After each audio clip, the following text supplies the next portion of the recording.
አንተ እንዴት አላህ ይወልዳል ትለኛለህ ነበር የሚለው እንዴ ራሱን ሲሰቅሉት ያላደነ ሰውዬ እንዴት ያድናል ትለኛለህ አባቴ የሚለው አንድ ነገር ትዝ ይለኛል ያደረገም ይናገር ነበር ጴንጦች በዙሪያችን ነበሩ እባክህ አታብዛው አሁን ሰዎች በተለያየ ነገር የዳኑ ነው ያሉት ምኑን አታብዛው አባቴም ሆነ ማንንም ሳይጎዘጉዝ ከወጣ መንገድ ላይ እባብ ነበር የሚገጥማቸው ቁርስ እንደበላው ጫት ወጥራለሁ ከዛ እቅማለሁ እሸጣለሁኝ ጧት ያዩኝ ሰዎች ማታ ማያጡትም ለምሳ እንኳን አላወልቆም ዝላያለሁ አይኔ እንዲፈጦ ውላለሁ ከዛ የተነሳ ሰዎች ምን ይሉኝ ነበር ፍሬቻ ይሉኝ ነበር እስጢፋኖስ ጠቅላላ የኔ ግዛት ነበር እዛ ሰፈር እኔን ማያቀኝ በጥሩ ነገር አይደለም ያቀኝ ማታ ስደባደብ ቀን ደሞ ጫት ያመጣው ስነግ መጨረሻ ላይ እንደ እብደት ነው የጀመረኝ እንደ እብደት ነው የጀመረኝ በቃ ምንድነው እዚህ ላይ እንደ ትል ይሄድብኛል አነሳውለ የለም እነካውለ የለም እና ራሴን ብቻዬን ማውራት ጀመርኩ ከሰው ጋር መስማማት ከለከለኝ ባለቤቴ መጨረሻ ታመመች እነዚህ መንፈሶች ተደማምሮ ባለቤቴ ላይ ሰፈረ ሲመለክ የነበረው የሞታን ቀን የሞቱ ሰዎች ይድረሳችሁ ያልኩ አመልካል ጌታን ከተቀበልክ በኋላ ነገሮች እንዴት ተቀበሉ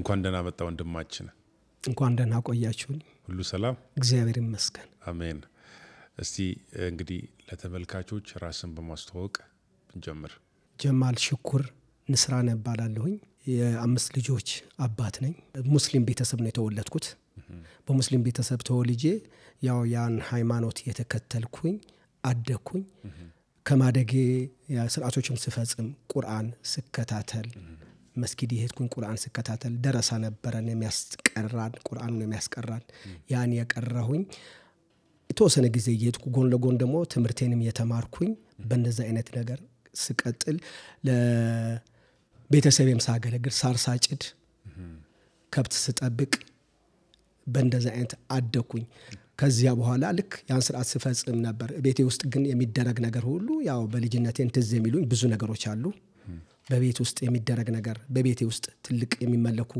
ትልልቅ የተባሉ አምልኮዎች ነበሩ ከ1 እስከ 7 በሳምንት ውስጥ የሚመለኩ አምልኮዎች ነበሩ እንደገና ደግሞ አባቴን ከአያቱ የወረሰው የሚያመልከው ነገር ነበር ያን ሁላ ያይሁኝ በየአመቱ የሚገበርለት በየወሩ የሚገበርለት በየቀኑ የሚገበርለት ያ ሁላ ያየሁ ነው ያደኩት ሳድግ ግን እኔንም ተለማምጄው ነበር እኔም በእነሱ ማህበር ያለው ከድም ነበር አገለግል ነበር ያን ሁላ ሳገለግል የሚታረዱ በጎች ነበሩ ጨሌ ይባላል ለመንፈሱ ነው ለመንፈሱ በግ ይታረዳል ጨሌ ይባላል በአመት አንዴ ይወርዳል በደም ይነከራል ያን ተጋርዶ በመጋረጃ ነው የሚቀመጠው ያን ሲደረግ አቃሉኝ እንደገና ደግሞ ኢኒናስ የሚባል መንፈስ ነበር በልጅነቴ ትዝ ይሉኛል አሁን ራሱ ከንቱ እንደሆነ አሁን ነው የሚገባኝ እና ያን ኢኒናስ ነጭ በግ ነው የሚታረድለት ቤተሰቦች ሙስሊም ሆኖ እንደዚህ ሙስሊም ናቸው ሆነው እንደዚህ የሚደረገው የሚመለከው እስካሁን እናቴም ሙስሊምና ነው ያለችው እስካሁን ድረስ አባቴ የለም እና ሙስሊምም ሆኖ ነው ያን ሲደረግ የነበረው ኢኒናስ ይባላል በእኛ አጠራር አይነጥላ በነጭ በግና በነጭ አይቤ ነው የሚመለከው ያን ይደረግለታል ካልተደረገለት አይን ያሳውራል ማንንም እንደሚያውቀው አይን ያሳውራል እንደገና ደግሞ አውሬ የሚባል የበረሃ መንፈስ ነበር አውሬ ነው የሚባለው የበረሃ መንፈስ ነው የሚሉኝ እኔ ምንድነው ብዬ ጠይቅ ነበር የበረሃ መንፈስ ነው አውሬ ይባላል ወር በገባ በመጀመሪያው ቀን በማንኛውም ቀን ይሆናል የሆነ በቁርበት የሚቀመጥ በቅርጫት የሚቀመጥ ቆዳ የተቆለያ የተለያዩ ቆዳዎች ነበሩ በወር አንዴ ይወርዳል ቅቤ ይነሰነሳል ቅቤ ተነስነሶ እንደገና የሆነ የቡላ የሚቆላ ነገር አለ በገጠር በባል ያን ነገር ተደርጎ ይበላል የሚገርመው ደግሞ እኔ በጣም እስካሁን ትዝ የሚላቸው ሰዎች አሉ ያው አባቴ ከሞተ ቀርቷል እና በየቦታው ይመለካል እኔ ቤት ብቻ አይደለም እና ያ አውሬ የሚባለው ክፉ መንፈስ ነበር የጎረቤት ወተት ሁሉ ይሰበሰባል ይሱ ሊመለክ ነገ ከነገወዲያ ሊመለክ ያ ወተት ሳምንት ሊመለክ ይሰበሰብና በእንስራ ይጠራቀማል ወተቱ ይናጣል ቅቤው ይዘጋጃል ቅቤው ተዘጋጅቶ ለዛ ነገር ነው የሚደረገው ይነጠርና አይቤው ደግሞ ለዛው ሊበላ ከቡላው ጋር ከተቆላው ቡላ ጋር ይበላል ብራፕራድ ይባላል በእኛ ባህል ያን ይደረጋል ህዝቡ ሁሉ ያተሰብስቦ ይበላል ከዛ ባለፈ ደግሞ የሚገርመው ዋናው የዛ የአውሬ መንፈስ እኔ አያት ቤት ነበር የሚመለከው እኔ አያት ቤት ማንንም ትዝ ይለዋል እና የሆነ 7-6 ወረዳዎች ናቸው በአንድ ቀበሌ 7-6 ቀበሌዎች ተላላቅ እንዲ አውሬ መንፈስ ያለባቸው ሰዎች እየመጡ በአባቴ ቤት ይሄን ይመለክ ነበር ይሄን በሚመለክ ቀን እኔ የሚገርመኝ እስካሁን ትዝ ይለኛል ለኛ ደስታ ነው እንበላለን ይሄን በሚመለክ ቀን እስከ 7-8 በግ ይታረዳል 7-8 በግ ለተለያየ ቦታ ለጓሮ ለከብቶች አጠገብ ለወንዝ የተባለ ያ ሁላ ይታረድና ይበላል። ያ ሁላ በልቶ ጨርሶ ሁሉም ነገር ካበቃ በኋላ ምን ነበር የሚደረገው? እነዚህ ትላልቅ አንጋፋ ሽማግሌዎች ናቸው፣ የሀገር ሽማግሌ ታላላቆች ናቸው። ይሄ መንፈስ አለባቸው። ያ ሁላ ጨርሶ ሲሄዱ ግን የከብት ጋጣ ሄዶ እበትን አፍሰው ነበር። ቤት ጠርጎ በቃ ቤት ይጠረግ ይባላል። ያ ሁላ ተደርጎ ይወጡ ነበር እና ያን ሁላ ለኛ ደስታ ነበር። ኢኒናስ የሚባለው በጓሮ ነው የሚመለከው። በአመት አንዴ ይታረድለታል። በወር አንዴ ደግሞ በቅቤ ይመለካል።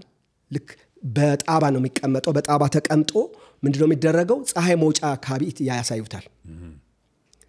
ያን ግን አባቴ የሚለው በእውነት ነው። አባቴ የሚለው አንድ ነገር ትዝ ይለኛል። አባቴ በጣም ያደረገም ይናገር ነበር። ጴንጤዎች በዙሪያችን ነበሩ፣ ክርስቲያን ወንጌል አማኞች በዙሪያችን ነበሩ። ይናገር ነበር እና ለመንፈሱ ያናግረው ነበር። ለመንፈሱ ያደረገም ለመንፈሱ ያናግረው ነበር። ምን ነበር የሚለው? እባክህ አታብዛው። አሁን ሰዎች በተለያየ ነገር እየዳኑ ነው ያሉት። እባክህ አታብዛው እያለ ይናገር ነበር። ምኑን አታብዛው? ለሰይጣኑ ሲያስጨንቀው መንፈሱ ለዛ መንፈስ ሲያስጨንቀው አንዳንዴ ሲገበርለት ወይ ደግሞ አልቀበል ይላል ወይ የተለያየ ነገር ይኖራል። በዛ ሰዓት ሰዎች እየሸሹ ነው። ስለዚህ አታስጨንቀን እና ሰዎች ወደ መዳኛ መንገድ መጥተዋል። ሰዎች የዳኑት እዛ ሰፈር እከሌ ጌታን አግኝተዋል፣ እዛ ሰፈር እከሌ እንዲሆኗል ሲባል ያውቃል አባቴ። በእንደዚህ አይነት ነገር አሳልፍ ያለው ያን ሁላ ሳሳልፍ ግን ለኛ ደስታ ነበር። በወር የሚመለከው በአመት የሚመለከው ለመብላት ያ ሁላ ተደርጎ ግን መልኩን የታረደው መልክ አልተመቸኝም ብሎ የሞቱ ሰዎች ያውቃሉ። መንፈሱን ገሏቸዋል። መልክ ያስመረጠ ቀኑን ደግሞ በዛን አሁን ጅላል አብድር ቋድር በሚባልበት ቀን ሮብ ቀን ነው። ሮብ ቀን ጅላል አብድር ቋድር በሚባልበት ቀን ሳይጎዘጉዝ አባቴም ሆነ ማንም ሳይጎዘጉዝ ከወጣ መንገድ ላይ እባብ ነበር የሚገጥማቸው። እባብ እና ያ ሁሉ አሁን ሳስበው በነበረኝ በዛን ጊዜ ሳስበው አሁን ልክ እንደ ሌላ ነገር እንደሆነ ይዘገንነኛል። በጣም ነው አስጨናቂ ነበር። እኔ ትንሽ ሆኜ እንኳን በዛን ጊዜ ነገር አሁን አይምሮዬ ላይ አለ። በጣም ያስጨንቀኛል። በጣም አሁን ሳስበው በእንደዚህ አይነት ውስጥ ያሉ ሰዎች አሁን በጣም ነው የሚያሳዝኑኝ፣ ምንም ላልሆነ ነገር። ስለዚህ ቀናል በሳምንት አንድ ቀን እንዳልኩ አሁን ሐሙስ ይባላል። ያን ሐሙስ ማለት ከምስ ይባላል። ያ ከምስ ማለት በእኛ አካባቢ አጠራር ወይም ደግሞ የሐሙስ ቀን የሙታን ቀን ይባላል። የሙታን ቀን ነው የሚባለው። ያ የሙታን ቀን ማለት ልክ 8 ሰዓት ጀምሮ ከ8 ሰዓት ጀምሮ የገጠር ጎጆ ቤት ነው። እኔ ጎጆ ቤት ነው ያደግኩት። ያን ሐሙስ ከ8 ሰዓት ጀምሮ ዙሪያው ገና ከበር ጀምሮ እስከ ያው ከብትን የገጠር ኑሮ እንደዛ ስለሆነ ከብት እዛ ጓዳ ላይ ነው ሰው እዚህ እስከ ከብት መዳረሻ ድረስ ኮባ ይነጠፋል። ባዶ እግራችሁ ጫማ የለም። እግራችሁ ሳታጸዱ እንዳትገቡ ተነጥፎ ይጠበቃል። ማንን? የሙታን መንፈስ። ሐሙስ የሙታን ቀን ነው የሚባለው። ምንድነው የሚያደርገው መንፈሱ? ይጎዘጎዝለታል። ዕጣን ይዘጋጃል። እዚህ መዝጊያ በር ላይ ዕጣን ይጨሳል፣ ሰንደል ይጨሳል፣ ይቃማል። አይ መንፈሱ ይገላል ወይስ የሙታን መንፈስ የተባለው ለምንድን ነው? ይገላል።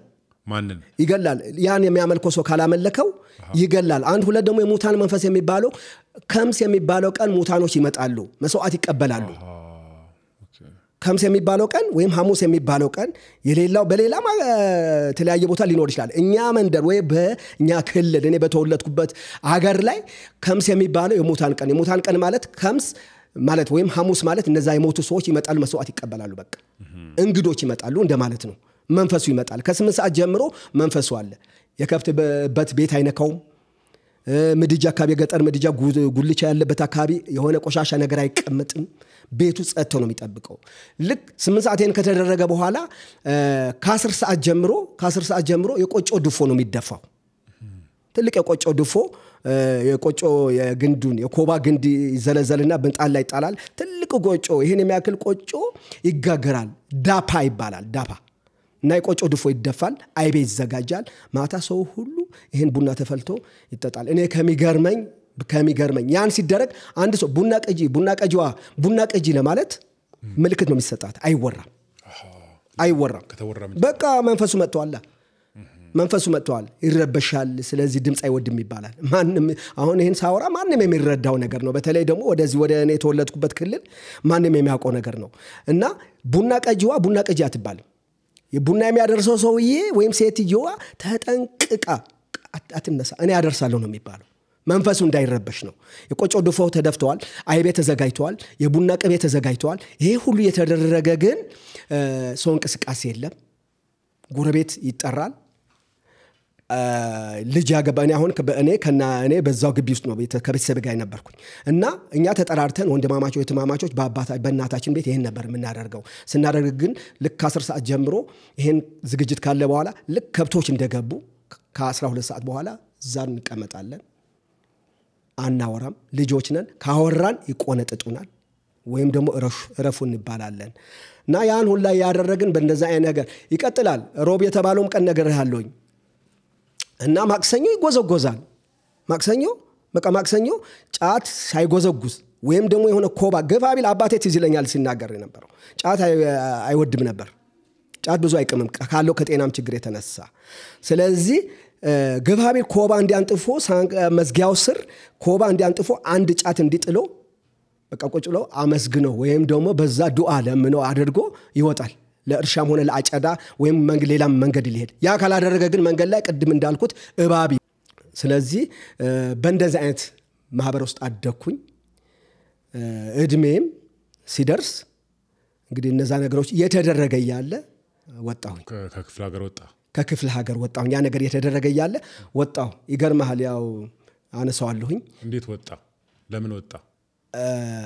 ልክ እድሜ የተወሰነ 10 11 12 ዓመት ሲሆነኝ የእህቴ ባለቤት ሱቅ ነበረው እዚህ ቦሌ ፍላሚንጎ አካባቢ ሱቅ ነበረውና ያን ሱቅ ትነግድልኛል ብሎ አመጣኝ።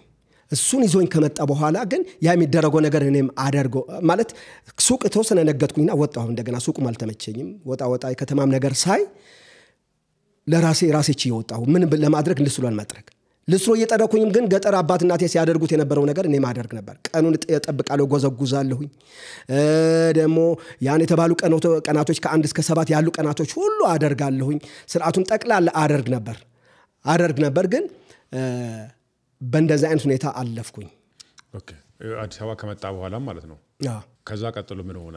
አዲስ አበባ ከመጣ በኋላ በዛው ቀጠልክ ወይስ ሌላ ወጣትነት ላይ ከዛ በኋላ ምን ማድረግ ቀጠልክ? ልክ አዲስ አበባ ከመጣው በኋላ የተወሰነ ጊዜ ካደረኩት በኋላ ልክ ስርዓቱን እየቀለለብኝ መጣ። አንዱ ቀን ሳልፎ በሌላ ቀን ምንም አይለኝም። ሌላውን ሳልፎ በሌላም ቀን ምንም አይለኝም። ቀጥታ እየቀለለብኝ እየቀለለ መጣ። እየቀለለ ሲመጣ ለካ ምንም እንደማያደርግ ወደዚህ ወደ ጌታ ወደ ማወቅ አልመጣሁም። ግን እዛም ሆኜ ምንም እንደማያደርግ ገባኝ። ከዛ ከልስትሮ ወጣሁኝና ቀጥታ ወደ ጫቱን ገባሁኝ። ወደ ጫት ንግድ ገባሁኝ። ወደ ጫት ንግድ ከገባው በኋላ እንደቀለለብኝም አንዳንድ ወጎች አደርጋለሁ። ከጫት ጋርም ስለሚያያዝ አመልኮም ከጫት ጋር ስለሚያያዝ የሮብ ቀን ያልኩ ጎዘጉዛለሁ። የሙታን ቀንም ያልኩኝ አደርጋለሁ። በጥቂቱ ባላበዛው አትናገር ዝም በል ባልልም ለምን ቀለውብኛል። ምንም እንደማያደርግ ገብቶኛል። ሰዎች እንዳይቃወሙኝ ግን አንዳንድ ሰዎች እንዳይቃወሙኝ ለሰዎችም እያልኩኝ ሳደርገው ነበር። ስለዚህ ከዚያ በኋላ እነዚህ ጠቅላላ እየተወኩት መጣሁ። ትናንት ሲከለከል የነበረው መጠጣት ጀመርኩኝ። ጫቱንም ያበዛውት መጣሁ። ከዚያ በኋላ ህይወቴ ወጣ ያለ ጉርምስናም የመጣ በቅርበት ያሉ ዘመዶቼንም ሲቆጡኝም ሊቆጡኝም አያገኙኝም ሲቆጡኝም ራሴ ቻልኩኝ በማለት በእንደዛ አይነት ቀጠልኩኝ። ግን እኔ ከሁሉም የሚገርመኝ እስካሁን ድረስ ለማያቸው ሰዎች የማዝነው አንድ ነገር አለ። በዛን በጭንቀት ውስጥ ለምንም ለማያደርግ ነገር ለካ ስታምነው ነው የሚያደርግህ። ስትጨነቅለት፣ ስታመልከው፣ ስትቀጠቀጥለት፣ ስትፈራው ነው የሚያደርገው እንጂ ምንም ለማያደርገው ነገር አምነውበት የሞቱ ሰዎች አሉ። ሰይጣኑ የገደላቸው መንፈሱ የገደላቸው ሰዎች አሉ። እና እኔንም ሞክሮኝ ነበር ገጠር ውሃ ውስጥ ለመጣል እኔንም ሞክሮኝ ነበር። ግን ገና ከልጅነቴም አውቆኛል። እኔ ባላቆም ጌታ ስላወቀኝ ከማህፀን ጀምሮ እግዚአብሔር ለኤርሚያስ እንደተናገረው ከማህፀን ጀምሮ ለይቶኝ ስለሚያቀኝ እኔ ግን አልገባኝም ነበር። በእንደዚህ አይነት በተለያየ አደጋ ሳልፎኝ በእነዚህ አይነት ቀጠልኩኝ። እዚህ አዲስ አበባ ልክ ጫት የነገድኩ ያለው የተለያየ አደጋ በፖሊስ በተለያየ አይነት አደጋ አደርሶኛል። ቀጥታ አሁን ወደ እንትን የገባሁ ነው ያለሁት። ከጫቱ ጋር እያያዝኩ ነው ያለሁት። ስለዚህ ቀጥታ ጫቱ የነገድኩኝ ያለው አብዶ በረንዳ ነበር። ከአብዶ በረንዳ ነበር ጫት ያመጣው ስለገደ የነበረው አብዶ በረንዳ መርካቶ ማለት ነው። መርካቶ ከአብዶ በረንዳ ጫት ያመጣው ነግዳለው። እዛ ፍላሚንጎ ወረድ ብሎ ሰንሻይን ህንፃ ላይ ትንሽ ቤት ነበረችኝ። ብዙዎች ያውቁታል እዛ ሰፈር። አሁን ከፈረሰ በኋላ ተለያየን እንጂ ያን ጫት አመጣለሁኝ እነግዳለሁኝ ቅጽል ስሜ ፍሬቻ ነው የሚሉት እቅማለሁኝ ጫት እንዲህ ተወጥሮ ነው ለሊት ጧት ልክ 2 ሰዓት ቁርስ እንደበላው ጫት ወጥራለሁ ከዛ እቅማለሁ እሸጣለሁኝ ጧት ያዩኝ ሰዎች ማታ ማያጡትም ለምሳ እንኳን አላወልቆም ዝለ ያለው ጫቱን በዚህ በኩል እንጀራ በላለሁ እኔ በህይወቴ ያላሳለፍኩት የለም ጫቱን እንዳይወርድ ልምዱም ነበረኝ እንዴት ሰይጣን እንዴት እንዳስታጠቀኝ አላቅም እግዚአብሔር ይገስጽ እና ጫቱን እዚህ ያለ በዚህ ግን እንጀራ በላለሁ ምሳ ሰዓት ጫቱን አላወልቆም ያን ሁሉ ላይ ያደረኩኝ አይኔ እንዲፈጦ ውላለሁ ከዛ የተነሳ ሰዎች ምን ይሉኝ ነበር ፍሬቻ ይሉኝ ነበር አይነን ያፈጣል እዛ ሰፈር ከዛ ቅጽል አወጡልኝ እንደውም ጫት ቤቱን ፍሬቻ ጫት ቤት ብሎ አሉት ሰንሻይን ህንጻ ፍላሚንጎ ቀበሌ 07 አሁን ፈርሷል አንዳንድ ሰዎች አሁንም ያገኙኛል እና ያን ጫት እቀማለሁኝ እሸጣለሁኝ በብር 50 በአንድ ብር ምናምን ትልቅ ጫት ነው የሚሸጠው ያኔ እንግዲህ ደህና ያን ያደረኩ ያለው ቀን ይሄን ሳደርገው ላለኝ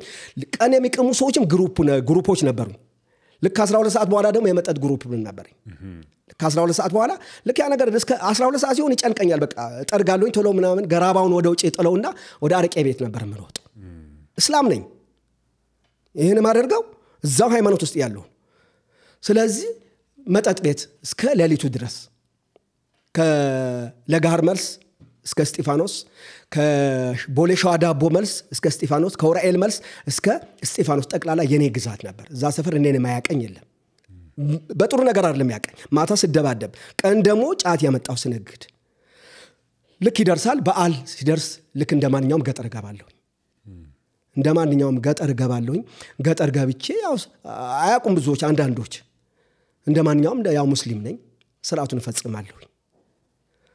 እፈጽማለሁ እና ያን ጫት በመነግድበት ሰዓት ብዙዎች የኔን ተከታይ ነበሩ ለምን የወደቀ ጫት ያነሳሉ ከኔ ስር የወደቀ ጫት ያነሳሉ ዱቤ ሰጣቸዋለሁኝ ጓደኞቼ ናቸው እና መርካቶ ጫት ይዤ እስከመጣ ቤት ጠርጎ ይጠብቁኛል ማታ ልጠጣ በቸኩልም እንኳን ጥዬ ከወጣው ቤት ጠርጎ ይጠብቁኛል ሲጋራ አለ ከጫቱ ጋር ሲጋራ መቼም የማይጠፋ ነው ሲጋራ እኔ ትዝ ይለኛል አንዴ ልክ ሲጋራው ጫቱን የነገርኩት ሲጋራው እንዲያጨስኩኝ ያለው ታላቅ ወንድሜ ሲጋራው እንዲያለው ታላቅ ወንድሜ መጣ ሙስሊም ነው ልክ ሲጋራው እንዲይዤ ያለሁኝ ደነገጥኩኝና ሲጋራው መጣል አልቻልኩም እጄ እንዲለቀቀውና ልብሴ ወርዶ አቃጠለው እሱም እንግዲህ የኛል አቅም እንዲጠራ አድርጌ አለፍኩኝ ተነጋገርን ከዚያ በኋላ ጫቱን ያን የነገጥኩኝ ያለው አንድ ቀን ትዝ ይለኛል በሲጋራ ዙሪያ በጣም አስቀያሚ ህይወት እንደሆነ አሁን ለሚያደርጉት በጣም እንዴት እንደማዘን አስቀያሚ ህይወት እንደሆነ እና ስጠጣ 7 ሰዓት 8 ሰዓትም ያጨስን የጠጣን እገባለሁ ስገባ ግን አንድ ነገር ትዝ ይለኛል ራስጌ ጋር ሲጋራና ክብሪት አይለየኝ ወይ ላይተር ያቆታል አጫፎች ወይ ላይተር ወይ ክብሪት አይለየኝ ራስጌ ጋር ያን ሲጋራና ክብሪት መስኖ አላስቀርም አሳድራለሁ ለምን አትለኝም ለሊት ነቅቼ አላጨስም ጧት ልብስ የለበስኩ ያለው ጧት ገና ከእንቅልፌ እንደተነሳው መርካቶ ለመሄድ ልብስ የለበስኩኝ ያለው ጎን ለጎን ሲጋራውን አጨሳለሁ በባዶ ሆዴ ነው አንድ ቀን መቼ መማረሳው መማረሳው አሁን በልብ ያለ ወይም ደግሞ ፊቴ ላይ ያለ አጭሼ ካደርኩበት ከዛው ጫት ቤት ነው ማድረው ወጣሁኝና ፍላሚንጎ ፊት ለፊት የመርካቶ ታክሲ ሰንሻይን ህንጻ ላይ ያኔ ሰንሻይን አልተሰራም እዛ ታክሲ ያስኩኝ ታክሲ ሲዝ እንዳጋጣ ሲጋራ አጭሼ ነው ወጣሁት እዛው በር ታክሲው ጋር ረግጬው ነው አላዩኝም ታክሲ ገቢና ገባሁኝ ልክ እንደገባሁ ማብራቱ ጋር መስቀል አደባባይ ጋር ማብራቱ ጋር ከመድረሱ በፊት ሁሉ ይላል ሲጋራ አጭሼ ነው የገባሁት በኋላ ሾፌሩ እንዲጠጋ ሲል እኔ አፍ ይሸታ ምን አርገን የመጣው አለኝ ምን አረኩኝ አልኩት አይ በቃ ወረድልኝ አለኝ ምን አይተህ ነው አልኩት ወረድልኝ አልኩት መብቴ እኮ ነው አለኝ ችግሬን ስለማውቀው ወረድኩኝ እሱ እስከዛሬ አይረሳኝም እንደውም ብዙ ነገሮች ቢኖርኝም ስለዚህ በጣም አስቀያሚ ህይወት ያሳለፍኩኝ በጣም እኔ ሰው ሃይማኖት ይባላል ያላዩ ሃይማኖቴ በጣም ጠንቃቃ ነበርኩ ሃይማኖት በጣም ጠንቃቃ ነበርኩኝ የሰው የሚያደርገውን ደግሞ እምነት ወይም ደግሞ ይሄ ባዕድ አምልኮ ከተባለ ገኔ ቤት ውስጥ 4-5 ባዕድ አምልኮ የሚመለኩ ባዕድ አምልኮች ነበሩ ያን ሁሉ አድርጌ ግን መጨረሻው ቤተስ አባቴ ከሞተ በኋላ የልጅነት ነው ማውራ አባቴ ከሞተ በኋላ የኔን ታላቅ ወንድም አለ ታላቅ እህቴ የሁላችን ታላቅ እህት አለች። እሷ በጌታ ናት። ታላቅ ወንድም ያለ ያን ሲመለክ የነበረው ነገር ሁሉ እንግዲህ የአውሬ መንፈስ ያለባቸው ሰዎች ሲያመልኩት የነበረውን ከ1 እስከ 7 ባሉ ሰኞ አይደለም ማክሰኞ፣ ሮብ፣ ሐሙስ የሚመለኩ መንፈሶች ሁሉ ጠቅላላ አለ። ኢኒናስ የሚባለው አለ። ይሄ ጨሌ ሚኢድ የሚባለው አለ። እነዛ ሁሉ ማን ጋር መጥተው ተሰብስቧል? እኔ ጋር ጫት የነገጥኩ ያለው መጨረሻ ላይ እንደ እብደት ነው የጀመረኝ። እንደ እብደት ነው የጀመረኝ። በቃ ምንድነው እዚህ ላይ እንደ ትል ይሄድብኛል። አነሳዋለሁ የለም፣ እነካዋለሁ የለም እና ራሴን ብቻዬን ማውራት ጀመርኩኝ። ከሰው ጋር መስማማት ከለከለኝ። የሆነ ሳልቅም የሆነ ሰዓት ካለፈ የሆነ ሰዓት የጀበና የሚባለው ነገር ካልቀመስኩኝ፣ ዛሬም አንዳንድ ሰዎች ይነግሩኛል እሱ ካልቀመስኩኝ ለህመም በቃ የሆነ የመቃዠት ከሰው ጋር የመነጫነጭ የመጣላት እንደዛ አይነት ነገር ባህሪ ጀመርኩኝ። እና በግልጽ የቤተሰቡን ነገር ጠቅላላ ማን ጋር ነበር? እኔ ጋር ነበር የተዘጋጀሁት። ገጠርም ያውቃሉ፣ አሁንም አንዳንድ ጓደኞቼ ያውቃሉ። እና ፈጣን ነኝ፣ ሳወራም ስናገርም ሳደርግም ፈጣን ነኝ። እና ያን ያደረኩ ያለው ይህን መንፈስ እኔ ጋር መጣ። አንዴ ለበዓል ገጠር ገባሁኝ። አጋጣሚ ባርኔጣ ኮፍያ፣ እንግዲህ ሙስሊም እንደምናውቀው ነጭ ቆብ ነው የሚያደርገው፣ ኮፍያ ነው የሚያደርገው። እኔ ግን ገጠር ስገባ ባርኔጣ አድርጌ ነው የገባሁት። አክስቴ ያለች አሁንም የአባቴ እህት ናት። እንዴ አንተ እስልምናን ተውኮ እንዴ አለችኝ። ምን አረኩኝ አልኳት። ያኔ እግዚአብሔርን ያናቅ ምን አረኩኝ አልኳት። ለምንድነው ይሄ ኮፍያ ያረከው አለችኝ። የቱን ኮፍያ አልኳት። ይሄ ሙስሊም ትተህ ይሄን ለምን አደረክ አለችኝ። ስትለኝ አይ እኔ እኮ በንያ ነው እስልምና ማለት ሃይማኖት በንያ ነው፣ በውስጥ ንያ ማለት ውስጥ ነው፣ በንያ ነው እንጂ እኔ ኮፍያ አድርጌ እኮ ሌላም ቦታ ልታይኝ ትችያለሽ። ስለዚህ ይሄ ለምን እንድትያለሽ ስላት በንያ ነው ያልከው ብላኝ ስቃኝ አለፈች። ስለዚህ ከእንደዚህ ከፍጥነቴም የተነሳ ጠቅላላ ምን ነበር ያዘጋጀኝ? የኔን ቤተሰብ ጣዖት ለምን ነበር ያዘጋጀኝ? ለእብደት ነበር ያዘጋጀኝ። መጨረሻዬን ጨርቅ አስጥለው ነበር ያዘጋጀኝ። ከዚያ ባለፈ ልክ ያን ምልክት ደግሞ ከኔ ጋር የነበሩ ጓደኞች ምስክሮች ናቸው። ግማሾቹ በኤችአይቪ ሞተዋል። ግማሾቹ በኤችአይቪ ሞተዋል። አሁን አብዶ እዛው ፍላሚንጎ ዙሪያ የሚዞር ሰዋል። አብዶ የሚያወራው ግን ቁርአን ነው፣ የሚናገረው ግን የእስልምና ቃል ነው። ግን በቃ አብዶ አሁን ሲያየኝ ጀማል አንተማ ተለውጠህ ምናምን የተለያየ ነገር ነው የሚለኝ። አብደዋል። የተወሰኑት ደግሞ ሞተዋል በኤችአይቪ። እና ህይወቴ በእንደዛ አይነት ነገር አልፈዋል። ምንም አስቀያሚ ነበር ህይወት ነበረኝ። አቀው ነበር። ልክ ነው። ከቤተሰብ የተቀበልኩት ሃይማኖት ነበረኝ። ምርጥ ሃይማኖት ነበረኝ። ሃይማኖት ከተባለ ግን አይቼዋለሁኝ እስከ አሽር ድረስ እስከ አሊፍን ጠቅላላ ቀራሁኝ። የአሽር ወይም ደግሞ የሆነ ምስጋና ፕሮግራም ሁላ ተዘጋጅቶልኛል። ያ ሁላ በተዘጋጀ ያለ ከተማ መምጣቴን በዛ አይነት መንገድ ሲያሳልፈኝ ግን አንድ ነገር ያ ሁላ ሳደርግ ግን ሰዎች እየመጡ ይነግሩኝ ነበር። አሁን የክርስትናን መንገድ ይነግሩኝ ነበር። ግን እኔ በጣም እቃወማቸው ነበር። በጣም ወንጌል ሲሰብኩኝ በጣም እቃወማቸው ነበር። በዛ ሁላ ውስጥ ያለፍኩኝም እቃወማቸው ነበር። ከገጠር ጀምሮ ነበር ስቃወም የነበረው። በጣም እቃወማቸው ነበር። በጣም ነበር መቃወማቸው። በቃ እንዴ አንተ እንዴት አላህ ይወልዳል ትለኛለህ ነበር የሚለው። እንዴት አላህ ይወልዳል ትለኛለህ? ደግሞ እንዴትስ እንዲህ ትለኛለህ? እንዴ ራሱን ሲሰቅሎት ያላደነ ሰውዬ እንዴት ያድናል ትለኛለህ? እያልኩ በጣም ስሟገት ስከራከር ነበር። በዛ ውስጥ ያለውም ራሴን አላይም፣ ግን የሌላውን እቃወማለሁ። መልካም ነገር ለሚነግሩኝ እቃወማለሁኝ። እንዴ ራሱን ሲሰቅሎት ገና የተወለደ በማርያም የተወለደ እንዲህ አይነት ነገር እንዴት አላህ ይወልዳል እንዴት ሲሉ እያልኩ በጣም እከራከር ነበር እስከሚገባኝ ድረስ። መጨረሻ ላይ ግን እንደዚህ ሆኖ ቀረ።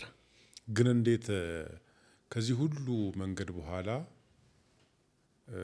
ሃይማኖትን ትወዳለህ፣ ከዛ ሱስ ውስጥ አለ፣ ጫት ትሸጣለህ፣ ከዛ ወደ እብደትም እየወሰደ ነው፣ ብዙ ነገር ውስጥ ገብታል። በዚህ ሁሉ ውስጥ አልፈ እንዴት ጌታ ኢየሱስን የህይወት አዳኝ አድርገህ ተቀበልክ? ዛሬ የምናይ ጀማል ወንጌልን የሚሰብክ ለሰዎች ደግሞ የሚጸልይ በክርስቶስ ኢየሱስ አምኖ የዳነ የታነጸ ሰው ነው። እንደዚህ እንድትሆን ያደረገ አጋጣሚ ምንድን ነው? ያንን ብታጫውተን። ኦኬ፣ እንዴት ወደ ጌታ መጣ? የኔ ተአምር ነው። ራሱ እግዚአብሔር እንግዲህ ጳውሎስን እንዴት እንዳገኘው ራሱ ነው አይደል? እናውቀዋለን። ያነበቡ ወይም በዚህ ሃይማኖት ውስጥ እምነት ውስጥ ያሉ ሰዎች ያውቁታል። ልክ እኔ እንደ ጳውሎስ ነው ጌታ ያገኘኝ። በሚገርም ሁኔታ ነው ያገኘኝ እንጂ ሰው መስክሮልኝ እኔ አልመጣም ነበር። በጣም ሰዎች ሊመሰክሩልኝ በቃ ፈርተዋል። ትልቅ እህቴ ባሏም በጌታ ነበር እሷንም በጌታ ነበር እነሱ ሁሉ አልቻሉም መስክሮ ምን ብሎ ማንም ሌሎችም የተለያዩ ሰዎች አሁን በዛ ፍላሚንጎ አካባቢ አንዳንዶች ይሄን ሚዲያ ሲያዩ የሚያስታውሱኝ ይኖራሉ ፍሬቻ በመባል እና ብዙ ሞክሯል ያ ሁላ ያደረኩ ያለው ግን ለማንንም ምንንም እጅ ልሰጥ አልቻልኩም ነበር እግዚአብሔር ግን ፈጣሪያችን እግዚአብሔር በአንድ ነገር አገኘኝ በአንድ ነገር አገኘኝ ቅድም እንዳልኩ የተመላለስኩ የገባው የወጣው ቤተሰብ ምረቃ ያው በባህላችንም ወደዚህ ወደኛ ክልል ወደ ጉራጌ ሲደረግ ለበዓል ለመስቀል ለአረፋ ስገባ በነበረበት ሰዓት በእንደዛ አይነት ሁኔታ ያለሁኝ አባቴ ትዳር ለመያዝ አዘጋጀኝ አባቴ ትዳር ለመያዝ ታላቅ ወንድሜን አገብተዋል እኔን ትዳር ያዝ ብሎ ቀጥታ እኔን አይደለም በወንድሞቼን ጠየቀኝ እሺ አልኩኝ ትዳር ያስኩኝ ትዳር ሲይዝ አባቴ ባለቤቴ ከኦርቶዶክስ ቤት አምጥቶ ሙስሊም ነው ያደረገልኝ አንተ እንድታገባት እኔ እንዳገባት ተጋባን ኖርን በጥሩ ሁኔታ እየኖርን ያለ ቅድም ያልኩ እኔ ቤት ሲመለክ የነበረው መንፈስ እሷን ቤት ከ4 ከ5 አይነት ጊስጥኛ ነበር አበድገር ነበር ደሞ ይሄ ጨሌ መንፈስ ነበር ኢንናስ ነበር እሷን ቤት እነዚህ ሁሉ ይመለካሉ እናቷ በጣም አምላኪ ነበሩ አሁን እግዚአብሔር ይመስገን ሁሉም በጌታ ናቸው እና በእንደዛ አይነት ሁኔታ እሷ እኔን ተጋባን እኔና እሷ ከተጋባን በኋላ ልክ የተወሰነ አመት የመጀመሪያ ልጃችን ከወለድን በኋላ ሁለተኛ ሴት ልጄ ከተረገዘች በኋላ ኦሬዲ አባቴ ሞቷል ከዛ በኋላ ልክ የኔን አንድ ልጅ ከተወለደ የመጀመሪያ ልጅ ከወለድኩ በኋላ አባቴ ሞቷል ከዚያ በኋላ ባለቤቴ መጨረሻ ታመመች እነዚህ መንፈሶች ተደማምሮ ባለቤቴ ላይ ሰፈሩ አባቴ ከሞተ በኋላ እኛም የሚደረገው ነገር ማድረግ ጀመርን አልተሳካልንም አልቻልንበትም እንግዲህ ያው እግዚአብሔር ያሰበውን አስበው ነው ያን ሁላ ስናደርግ ምንም ነገር ሊያደርግ ስላልቻለ ባለቤቴ መጨረሻ ታመመች የመጨረሻ ስትታመም ጠንቋይ ቤት የተለያየ ነገር ሄደን ጠየቅን ስንጠይቅ የቤተሰብ ጣጣን የቤተሰብ መንፈስ ነው ተባለ ማድረግ ቀጠልን ስንቀጥል አልሆነም ሳይሆን ሲቀር ግን መጨረሻ ላይ ገጠርን ያገባሁት እኔ ኦሎምፒያ ጋር ሱቅ አለኝ ከገጠር ወደ አዲስ አበባ ለህክምና ብላ መጣች ከገጠር ወደ አዲስ አበባ ለህክምና ብላ መጣች አንድ ዘመዴና ታላቅ ወንድሜ እንግዲህ በጣም ነው የከሳችው በጣም ነው የታመመችው እኛ አናቅም ባለቤቴ ማለት ነው ባለቤቴ በቃ የመጨረሻ ከታመመች በቃ ልትሞት አካባቢ ገጠር የሚባለው ነገር ህክምናም በባህልም ሁሉም ተሞከረ ሲጠፋ ወደ አዲስ አበባ መጣች አዲስ አበባ ስትመጣ ደግሞ ልክ የሆነ ታማሚ መሰለች ሌላ በሽታ ያለባት በቃ አላ አይደለም እንትን የሚልህ ሌላ በሽታ ያለባት ሰዎች ስም ሰጧት ይሄን በሽታ አለባት ያን በሽታ አለባት ብሎ ሱቅ ነጋዴ ነኝ ከኔ ሱቅ ማንንም ዕቃ እንዳይገዛ ተከለከለ ኦሎምፒያ አካባቢ ማለት ነው ኦሎምፒያ አካባቢ እና ያን ባለቤቱ እንዲናት ታማሚናት የዚህ በሽታ ታማሚናት ተብሎ ከተከለከለ በኋላ ታላቅ ወንድሜን ጠራሁትና የሆነ ሼኪ ቤት አለ ተብዬ ወሎ ሰፈር ወሰድኳት በሙስሊም ወደ ወሎ ሰፈር አካባቢ እንዲን ቁርአን ያየ ይሄን መድኃኒት ይሰጣል የሚባል ነበር ያሶጋ ወሰድኳት ያሶጋ ወስዳት እንዲህ መንፈስ ነው እንዲህ ነው አሁን ጮህ ይወጣል ለሊቱ ሙሉ ሲታገላደረ እኛም ስንቅም እሱም ሲታገላደረ የሆነ ሊነጋ አካባቢ እንቅልፍ ሁላችን ወደቀን መንፈሱ አሁን ወጣለን እዛው ቁርአን ካ ማለት እዛው የቀራ ምናምን መንፈሱ አሁን ወጣለን ጓደኞቼም ጠቅላላ መጡ መንፈሱ አሁን ወጣለን እኔ ምንም ድምጽ ማልሰማ ምንም አላልን እሺ ብለን ወጣን ይሄን ያክል ብር ክፈሉ አለኝ ብር አልነበረኝም ጓደኞቼ ደውዬ አምጥቶ ከፍሎልኝ ይዟት ሄዱ ያኔ ራይድ የለም በታክሲ ይዟት ሄዱ ቤት ገባን የዛኑ ሌሊት ነው የጀመራት መልሶ ከዛ እስክትምትወጣ ጤነኛ ሆነች የዛሉ ሌሊት እንደገና ጀመራት ከጀመራት በኋላ እንደገና ጸበል ተባልኩኝ ሙስሊም ነኝ እንግዲህ ታቀ እንግዲህ ባለቤት እንድትድን ብለ ባለቤት እንድትድን ያደረኩት ጸበል ተባልኩኝ 321 77 ቀን በአንድ ሳምንት 7 አይደለ ስለዚህ 3721 ቀን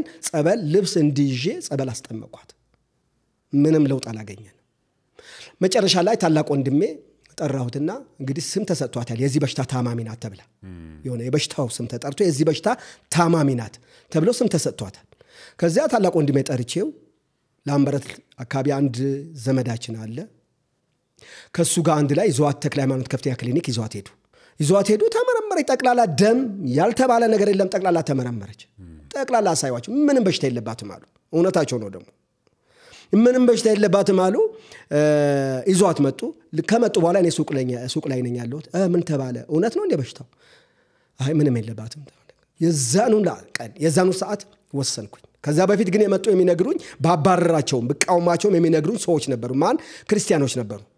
እነዚህ በጴንጤዎች ነበር የመቃወማቸው የማባረራቸው። የዛን ቀን ወደ እነሱ ወሰንኩኝ። ወንድሜን ልክ ምንም የለባትም ካለኝ በኋላ ወንድሜ አልኩት። ታላቅ ወንድሜ ነው። ስሙን ጠራሁትን። አቤት አለኝ። እኔ ከአሁን በኋላ ከለ የሚባሉ ሰዎች አሉ። ትግስቱ አሁን የገጠር ወንጌላዊነት ትግስቱና ዲነካ የሚባል እሱም በጌታ አምኖ የዳነ ነው። ዲነካና ትግስቱ ያሉኝ ነገር ከአሁን በኋላ ወስናለሁ በቃ ከመሞትና እነዚህ ልጆች ከሚያልቁት አራራራ ምናምን ብሎ በቃ ሻዳ ነቅሎ በቃ ጥሎኝ ሄደ ተቆጥቶ። ከዚያ በኋላ እነዛ በቀደም ስቃወማቸው የነበሩ ሰዎች ድጋሚ መጡ። ይከታተሉኛል፣ ጤንነቴን ይጠይቃሉ፣ አያስጨንቁኝም፣ ግን ይከታተላሉ፣ በፍቅር ይነግሩኝ ነበር። እና መጡ።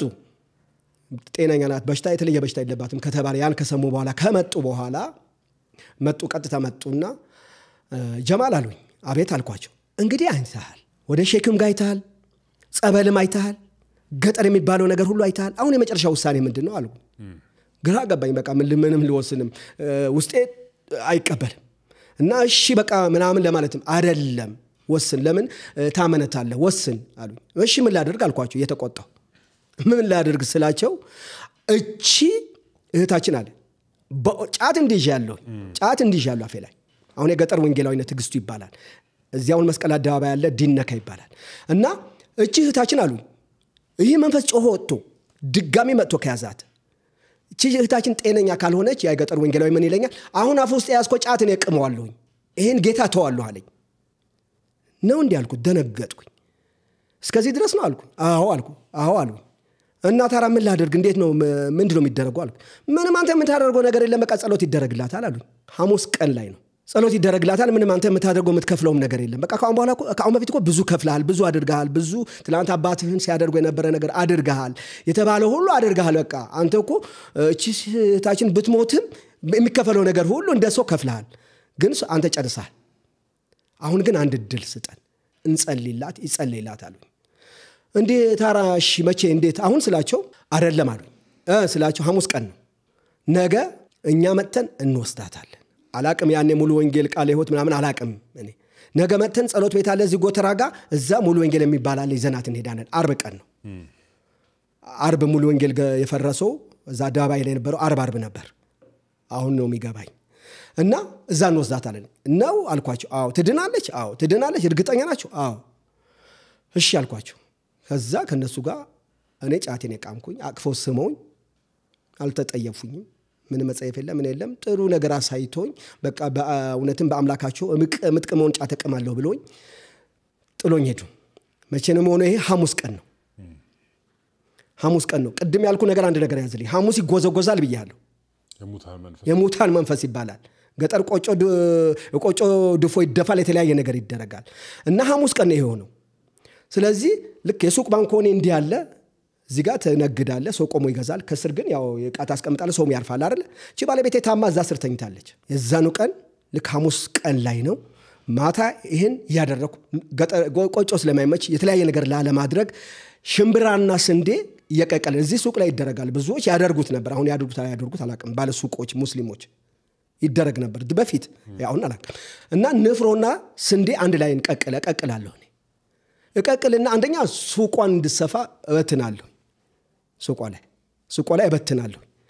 ሁለተኛ ደግሞ ያ ሲመለክ የነበረው የሞታን ቀን የሞቱ ሰዎች ይድረሳችሁ እያልኩ አመልካለሁ። ይሄን ያደረኩ እያለ ልክ እሷ እዛ ባንኮኒ ስር ተኝታለች አጠገቤ ላይ። እኔ ጫቴን የቃምኩኝ ነው። መንፈሱ ተናገረኝ። እኔ መንፈስ ሲናገረኝ መጀመሪያ የዛ ቀን ነው። እኔናስ ነኝ አለኝ። እኔናስ ማለት በአማርኛ አይነ ጥላ ነው። እኔናስ ነኝ አለኝ። ደነገጥኩ። መንፈስ ሲናገር ደግሞ ሱቅ የተከራየኋቸው ሰዎች ከኋላ ሌላ እምነት ተከታይ ናቸው። ከጮኸ ከዚህ በላይ አረብሻለሁ ነው ያለኝ። ደግሞ ያቃል ሰይጣን ተንኮለኝ ያቃል አረብሻለሁ። ከዛ ሴቷ ካከራይቼ ሴቷ ጋር እሷ የሌላ እምነት ተከታይ በጣም አክራሪ ነው። አገናኛለሁ እንዲያደርግሃለሁ ብሎ በሷ መናገር ጀመረ። እና ምን ላደርግህ አልኩት። እሺ ምን ላደርግህ እንዳታደርገኝ አልኩት። ሐሙስ ነው። ምን ላደርግ? ለእኔ ይሄን አድርግልኝ። እኔ በሁሉም ቤት እመለካለሁ። አፍ አውጥቶ ነው እንዲያል። እኔ በሁሉም ቤት እመለካለሁኝ። አንተ አሁን ግን ወደ እነዛ ልትሄድ ፈለክ አይደለ? ወደ እነዛ ለመሄድ ፈለክ አይደለ? ይሄን ካላደረክልኝ ግን አሁን በጠብጣለሁኝ። ደግሞ ጎረቤት ሰው ሊሰበሰባል፣ አንተንም ሌላ ውስጥ ነው ቤትም ጥለት ሄዳለህ አለ። እና ምን ላደርግ አልኩት። ተሎ ብለህ ከትናንት ወዲያ የወሰድከው ብር መልሳለኝ። ከትናንት ወዲያ ምንድነው የወሰድኩት? እዛ ሼክ ጋር ወስጄ ለኢኒናስ ወይ ለአይነ ጥላው ብዬ ያስቀመጥኩት ብር ነበር ግብር። አታስቀምጥ ካሁን በኋላ አጥፋልኝ። እኔ ጫቴን ገዝቼ ቃምኩበት። የዛ ቀን ሐሙስ ማታ ግን ያን ብር አስታውሶ መንፈሱን ያን ብር እንዲ ራሱን ያልዳነ ሰው እንዲ ብሎ ብሬን ወስደህብኛል፣ ስለዚህ ትመልሳለህ አትመልስም አለኝ። እመልስልሃለሁ አልኩት። እኔ ውጣ በእከሌ ስም ውጣ ይሄን አድርግ ምናምን አላቅም። ምንም ከዛም አይደለም ከዚህም አይደለም። ከዛ ብሩን አምጥቼ እዚህ ጋር አልኩኝ። ሐሙስ ማታ አደር ሱቅ ጠዋት ለሊት ሲነጋ እነሱ ለአርብ ቀጥሮኛል። አርብ ነው ለሊት ነጋታው። አርብ ሲነጋ ሱቁን ሳልከፍተው እዛው እንደተኛች ቀጥታ ሮጥኩኝ። መስቀል አደባባይ ፍላሚንጎ ጋር ናቸው እነሱ። ከኦሎምፒያ በታክሲም አልጠበቅኩም፣ በእግሬ ሮጥኩኝ። ታክሲ ሳጣ እነሱ ጋር ትላንት የቀጠሩኝ ሰዎች ጋር አረ ማታ እንዲህ ጉት ሆንኩኝ። ምን ነካክታችሁብኝ ነው ሄዳችሁት? እባካችሁ ማታ እንዲህ ሲያሰቃየኝ አደርኩኝ። ምን ላድርግ ስላቸው ነው አሉኝ። አዎ አሁን ምንድነው ታራ እንዴት አረካት የታለች ሲሉኝ የሆነ ብር ባለፈው ያጠፋሁት ነበር እሱ ሰጥቼው ነው ያለሁት፣ ስለዚህ አሁን ምንድነው የምታደርጉኝ አልኳቸው። መጣን አሉኝ። ወዲያውኑ የቸርችም ሰዓት እየደረሰ ነበር። ልብሳቸው ለብሶ ላዳ ይዞ መጡ። ቀጥታ ላዳ ይዞ መጡ። ጸለዩ። እዛም እንደሚጸለይ አላቅም። ጸለዩ። ቀጥታ ይዟት ሄዱ። ሕፃን ልጅ ነበረች ትዝ ይለኛል። ሱቅ የነጋትኩኝ ሕፃኗ ልጅ ነው ይዤ ያለኝ ወንድ ነበር አለ ሶስተኛ ልጅ ነው እና እሱን ይዤ እሷን ሸኘኋት። ይዘዋት ሄዱ። ልክ ጎተራ ሙሉ ወንጌል አደባባይ ላይ አሁን የፈረሰው እዛ ይዘዋት ሄዱ።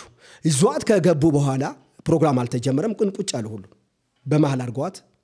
ይሄ ወንጌላዊ ትግስቱና ወንድሜ ዲነካ ይዘዋት ቁጭ አሉ። ልክ ፕሮግራም መሪው መጣ። አንተም ሄዳል? እኔ አልሄድኩም። ሱቅ የሚጠብቅልኝ የለም። የኔው ደግሞ ሌላ ቀን ሊቀጥል ነው እና እኔ አልሄድኩም። እነሱ በመሃል አድርገዋት ቁጭ አሉ። ፕሮግራም መሪው መጣ። ልክ ማይክ እንደያዘ መድረክ ላይ እንደወጣ አሁን ነው የሚገባኝ። ያን አይገባኝም፣ ሲነግሩኝም አይገባኝም ነበር። የእግዚአብሔር መንፈስ ነገረው። በዚህ ጉባኤ መካከል ከገጠር የመጣች ቀይ ልጅ ቀጭን ልጅ ሰይጣን ሊገላት የተማማለ የሰፈረባት ነው ያለው። ሰይጣን የሰፈረባት የራሷም የባለቤቷም ቤተሰብ እና ሊገላት የተዘጋጀ ግን አሁን ዛሬ እግዚአብሔር ወደዚህ ያመጣት አንድ እህት አለች።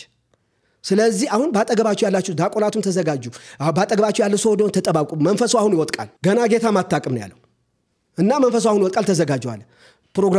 ፕሮግራም ነው ይሄን የሚለው።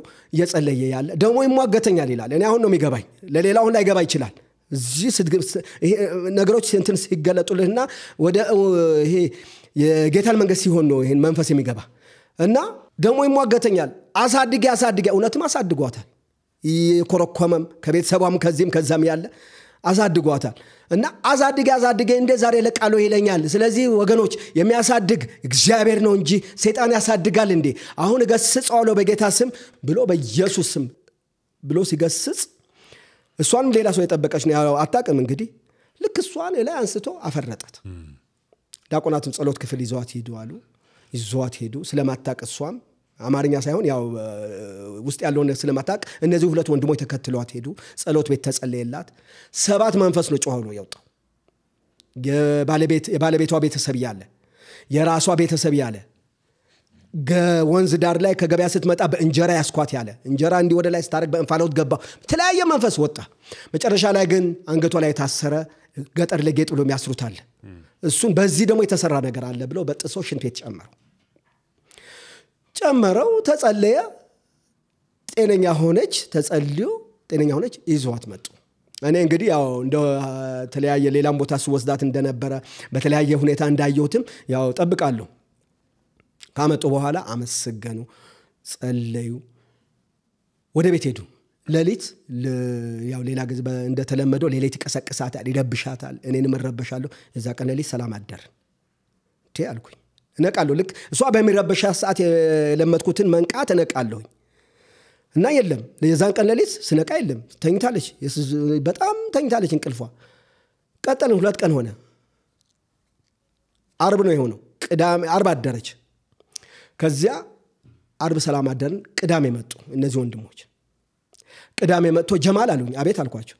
እሷ በቃ ድናለች አሉኝ። ድናለች። መንፈሱ ተመቶ ሄደዋል። እግዚአብሔር መንፈሱን አባርሮታል። የለም ግን አንድ ነገር ይቀራል አሉኝ እና ወሰዷታ አልኳቸው። አረ ለማንተ ላይ ነው የሚቀረው አሉኝ። አውዝ ቢላሂ ምንድነው የምትሉት አልኳቸው።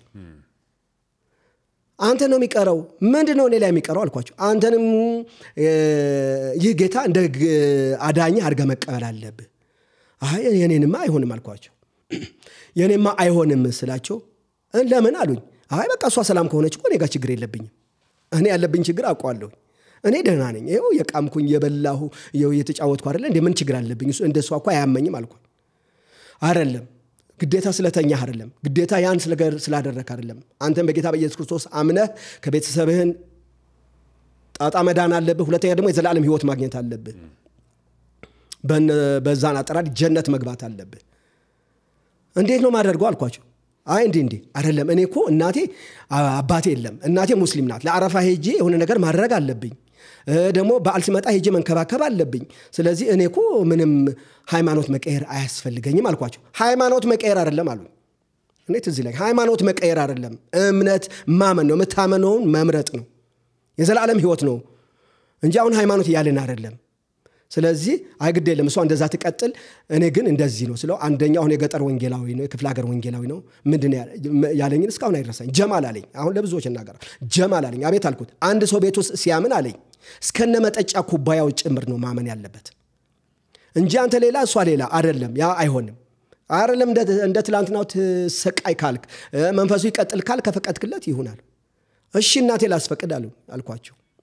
እናቴ ላስፈቅዳት ስላቸው፣ እናትህ እኔ እኮ ባለፈውም ክፍለ ሀገር ሄጄ አለኝ ያ ወንጌላዊ፣ ክፍለ ሀገር ሄጄ እንዲህ ነው እንዲህ እናስባለን ስላት፣ እሱ ሊያምን የእሱ ልጆች ላይ በተኑ እሷ ሞታ የእሱ ልጆች ከሚበተኑ እኔ ይህ ነገር አልከተለውም ነው ወይ? እኔ ይህ ነገር ብከተልስ ምን ችግር አለ? ስለዚህ እኔን ማስፈቀድ ምን ያስፈልጋል ብላኛለች። እርግጠኛ ነህ ትዕግስቱ አልኩት። አዎ አለኝ። ዲነ ከሚባል ልጅ ወንድሜ ማለት አዎ አለ። እርግጠኛ ነህ አልኩት። አዎ አለኝ። እሺ ታራኔ ምንድነው ማድረገው? እዚህ በሉታ አልኳቸው። እዚህ በሉታ ስላቸው አይደለም አሉኝ። ቅዳሜ ቀን ምርታራው የት ልትወስዱ ነው አልኳቸው። ነገ እሁድ እንመጣለን፣ ቤተክርስቲያን ይዘን እንሄዳለን አሉ። እሺ አልኳቸው። እሷ እንግዲህ ጤነኛ ናት። ፊቷ ሁላ ተቀይሯል። መልኳ ሁላ ያደም የሆነ ቀይ ጉበት የመሰለ ፊቷ ሁላ ተለውጧል። በቃ በአንድ ቀን እና ነገ እንመጣለን አሉኝ። ነገ እንመጣለን፣ እሁድ ጠዋት እንመጣለን አሉኝ። እሺ አልኳቸው። አደርን። የዛ ቀንም ቅዳሜ ሰላም እንቅልፍ ነው የተኛ ነው ምንም ነገር። ካደርን በኋላ እሁድ ጠዋት መጡ። ቀጥታ እሁድ ጠዋት ወዴት ይዞኝ ሄዱ አላቅም። ያኔ ከሌቸርች ከምናምን የዛ ቦታ እዚህ ቦታ ላይ ሙሉ ወንጌል ቃለ ሕይወት መሰረት ክርስቶስ አላቅም። ቀጥታ 6 ኪሎ አሴምብል ይዞኝ ሄዱ። 6 ኪሎ አሴምብል ይዞኝ ሄዱ። ገባሁ። ገብቼ ቁጭ አልኩኝ። ተሰበከ ማለት ፕሮግራም ያው የተመራ ነበር። አሁን ነው የሚገለጥልኝ። የተመራ ነበር። በዛ ሰዓት ገባን። እኔም እንዴት እንደሚጸልይ አላቅም እና እነሱ የጸለዩ ስርዓቱ ሁሉ ከተፈጸመ ከዝማሬ በኋላ ቃል ስብከት በኋላ ጌታን እንደ ግል አዳኛችሁ ለመቀበል ወስናችሁ የመጣችሁ ሰዎች እንዲህ ውሳኔ ያስፈልጋል እንዲህ አልኩ በውስጤ። አዎ የሚል ነገር በውስጤ መጣ። ቀጥታ እጄን አወጣሁ። ወደፊት ነው አልን። ወደፊት መጣን። ተጸለየልኝ። እውነት የዛ ቀን እኔ የሌለኝን ሰላም ነው ያገኘሁት። የሌለኝን ሰላም ነው ያገኘሁት። በእውነት ነው የምለው የሌለኝን ብዙ ነገር ሰላም ለማግኘት የተለያየ ነገር ቅም ነበር እንዳልኩት እጠጣ ነበር። ደግሞ የተለያየ ነገር አደርግ ነበር። በቃ የሰው ልጅ አየሁት የሚለው ነገር ሁሉ እንዴ መጠጥ አላሰክር ብሎኝ ከሆነ ቤንዚል አሁን ማስቲሽ ተብሎ መጥቷል። አሁን ማስቲሽ ተብሎ መጥቷል። እኔ ቤንዚል በጨርቅ ችፍቼ እያልኩኝ አሁን የዛን ጊዜ ሰዎች ይገባቸዋል። በእስትራቸው ጨርቅ ቤንዚል የመጠጥኩኝ ትልቁ ያኔ ሲኖ የሚባል የለም ዚታው የሚባል መኪና ትልቁን ይሄን እንዲህ የሳብኩ ተጠቅልሎ አጠገቤ መጥቶ ሄጄ በጉልበት እንደምመታው ነገር ወይ እንደምገፋው ነገር እንደዛ የሚያል ቤንዚል ነበር መጠን አላሰክር ብሎ በዛ ውስጥም ሰላም አላገኘው። ቀን ሙሉ ስቅም እውላለሁ፣ ሰላም አላገኘው። በዛን ጊዜ የተወሰነ ካፒታል ካለህ በጫት በማንኛውም ንግድ በጣም ትልቅ ሰው ነህ ወይ ሀብታም ነህ፣ ብርም ይዤ ሰላም አላገኘው። መጨረሻ ላይ ግን የዛ ቀን እሁድ ይሄን ከተባለ በኋላ ይሄን ተከተል፣ ይሄን በል፣ ያን በል፣ ከዛ አለቀ እንዴ። ሌላ ፕሮሰስ የለውም፣ ሌላ የሚደረግ ነገር የለም። እንዲያደርግ የለም፣ በቃ ጨርሰሃል አሉ። እነዚህ ወንድሞች ይዘውኝ መጡ ቤት። ከዛ በኋላ እስካሁን ትዝ ይለኛል። አንዱ ወንድም አሁን ክፍለ ሀገር ወንጌላዊ አይደለም እዚህ ያለው ዲነ ከሚባል ልጅ ነው። እቺ የምትጨመረው ካሴት እኔ ቴፕ ነበረች፣ ናሽናል ቴፕ ነበረኝ ያኔ። የምትጨመረው ካሴት አመት እስካሁን አደረሳው። አንተን ካገኘ ሰው የሚለው መዝሙር እሱ እስካሁን ትዝ ይለኛል። የመጀመሪያ የሰማሁት መዝሙር እሱ ነው። እና እዛ ቀን ሰላም አደርኩኝ። እየመጡ ይከታተሉኛል፣ ይዞኝ ይሄዳሉ። ከዚያ በኋላ ልክ እዛው 6 ኪሎ ላይ አሴምብል ላይ በቀየ ቅርባችሁ ትምህርት ተማሩ ተባልን። መጽሐፍ ቅዱስ ትምህርት መጣሁኝ። እዛ በቅርብ ምን ቸርች እንዳለ አላቅም፣ ማን የት ጋር እንደሚማር አላቅም። እነዚህ ግን ነገሩኝ። እዚህ ጋር ብትሄድ ደቡብ መሰረተ ክርስቶስ የሚባል አለ መሻለኪያ ጋር፣ እዛ ጋር እንድማር ተደረኩኝ። አብረን ከሷን ጋር መማር ቀጠልን። ያን ያደረግን የተማርን ከሄድን በኋላ ሱቅ ነው ያልኩት ብያለሁ። ሱቄን ለታናሽ ወንድሜ ማስረከብ ነበርብኝ። አስረክቤ ልክ ለሚያስተምረኝ ሰው ገጠር ልንሄድ ነው ምን ይሻለኛል አልኩት። ይህን ትምህርት ምን ላደርገው ነው አልኩት። አይ ገጠር እንግዲህ ለሚያስተምሩ ቤተክርስቲያን ላይ ለሚያስተምሩ ሰዎች ደብዳቤ እንጽፋለን አሉኝ። ደብዳቤ ጽፌ እስከ ተማርኩት ድረስ እስከ ስንት ክፍል እንደሆነ ያን ይዤ ሄድኩኝ። አብረን እዛ የተወሰነ ተማርን። ወንዝ ወስዶ የውሃ ጥምቀት ወሰድኩኝ። ከዚያ ይኸው በጌታ ቤት አለሁኝ። ያን መንፈስ ሁላ እስከ ዛሬ አንድ ነገር ብሎ ነው ያውቅ። ሌላኝም ደግሞ አይችልም። አሁን ሲገባኝ ሌላኝም አይችልም። ለምን? ትልቁ ነው የተጠጋሁት፣ ትልቁ ነው። እኔ አሁን አንዳንድ በእንደዚህ አይነት ሁኔታ ውስጥ ያሉ ትናንት እኔ ባለፍኩበት የሚያልፉ ሰዎችን በኋላ አወራዋለሁኝ። በጣም አዝናለሁ። አሁን መንገድ ላይ ሳይ ደግሞ ጤነኛ ነኝ ብሎ እንኳን የሆነ ያልሆነ ነገር ውስጥ ገብቶ ሲያጨሱ ያልሆነ ልብስ እንዲህ የተለያየ ነገር ሆኖ ሲሄዱ ትናንት እኔ በህይወት ያላለፍኩት ነገር የለም። እኔ አዲስ አበባ ባልወለድም ህፃን ሆኜ 12 ዓመት ልጅ ሆኜ መጥቼ አዲስ አበባ ነው ያደግኩት። የሰው ልጅ የሚያየው ነገር ሁሉ አይቻለሁኝ። የሰው ልጅ መጠጥ ከመጀመሪያ ትልቁ የዛን ጊዜ በእኛ ጊዜ የነበረው ውስኪ ነው። እሱን ሁላ በህይወት ያላየሁት ነገር ትንሽ አረቄ ነው፣ ይዛ ጠላ ያላየሁት ነገር የለም። ወደ ሌላም ወደ ተለያይ ወደ ዝሙትም ያላየሁት ነገር የለም። ቅድም ነገር ያለው በኤችአይቪ ሞቷል ያልኩ ያላየሁት ነገር የለም። እና ግን ያን ሁላ ቅድም እንዳልኩ የተለያየ ቦታ ወደ ጸበሉ ወደ ተለያየ ነገርም ሲሄድ ተመልሶ የሚመጣው መንፈስ ግን እዚህ ጋር ባለቤቴ ስትመጣ ወደዚህ ጌታ እኔም ወደዚህ ስመጣ ዞር ብሎ እንኳን አላየንም። ትናንት በአያት ቅድመ አያቴን አባቴን እናቴን ሲያስጨንቅ የነበረው መንፈስ ዛሬ ረግመዋለሁ።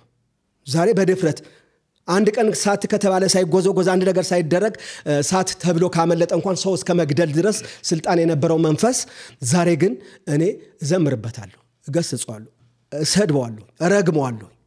በእኔ ላይ ስልጣን እንደሌለው ገብቶኛል። ስለዚህ እኔ ወደ ጌታ ኢየሱስ ክርስቶስ የመጣሁት በእንደዚህ አይነት መንገድ ነው። በጣም ድንቅ ነው። እግዚአብሔር የተመሰገነ ይሁን። አሜን። ጌታን ከመቀበል በፊት ስታሳልፋቸው የነበሩ ህይወቶች አሉ አይደለ? ከዛ ጌታን ከተቀበልክ በኋላ ያለው ህይወት ጋር ስታነጻጽረው ምን ይመስላል? በእርግጥ አሁን ብለኸዋል፣ ጌታን ከተቀበልክ በኋላ ሰላም አገኘ፣ እጅግ በጣም አስደናቂ ሰላም አገኘ። ባለቤትም ከሚያስጨንቃት ከመናፍስት አሰራር ነፃ ወጣች፣ ሰላም ሆነች። ግን በተቃራኒው ደግሞ በሌላኛው አቅጣጫ ጌታን ከተቀበልክ በኋላ ነገሮች እንዴት ቀጠሉ? እሱን እንድታወራን ነው። ጌታን ከተቀበልክ በኋላ ነገሮች እንዴት ቀጠሉ? ጌታ ከተቀበልኩ በኋላ ያው ብዙ ቻሌንጆች ነበሩ፣ ብዙ ግፈያዎች ነበሩ። ትላንት በዛ በማለፍባቸው ጎዳና ቅድም በተነጋገር ነው ባለፍኩባቸው ጎዳና ሁሉ የማያውቁኝ ሰዎች ለመልካም ሳይሆን በዛን ጊዜ ልክ እንደነገርኩ እንደዛ ተበላሽቼ በእንደዛ አይነት ህይወት ስቀጥል ዞር ብሎ ያላዩኝ ወገን ዘመዶቼ ጠቅላላ ተነሱብኝ። በጣም ስግደት ተነሳብኝ።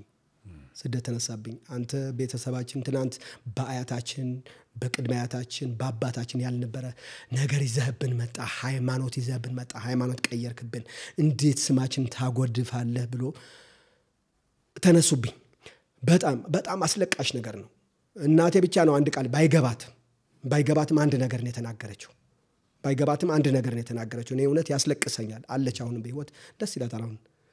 እና ተውት ነው ያለችው። ወይም ደግሞ መጀመሪያ ቅድም እንዳልኩ ለዛ ለወንጌላዊው እኔስ ብሆን ልጆቹን ከሚያልቁ ከሚበተኑ እሷ ሞታ ብላ ያለችው ነገር እንዳለ ሆኖ አሁንም እስካሁን ድረስ ላለው ነገር ክብር አላት። ላኔ ያላለውበት ነገር ክብር አላት። ስለዚህ በጣም ትልቅ ስደት ነው የተነሳብኝ። ትናንት እንደዛ ሰክሬ በየጎዳናው ስወጥቅ ገጠር እንደዛ ሰክሬ ጅብ አነፍንፎ ሲተወኝ ውጪ አድሬያለሁ።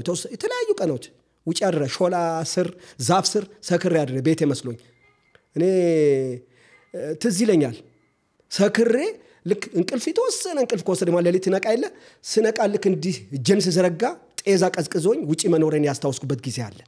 በእንደዚህ አይነት ሁኔታ ውስጥ ሳልፍ እረፍ ያላሉኝ ቤተሰብ አንተ እንዲህ ነህ ተው አይደለም ሃይማኖታችንም ጥሩ አይደለም፣ ለሃይማኖትንም አይደለም፣ ለዘራችንም ጥሩ አይደለም።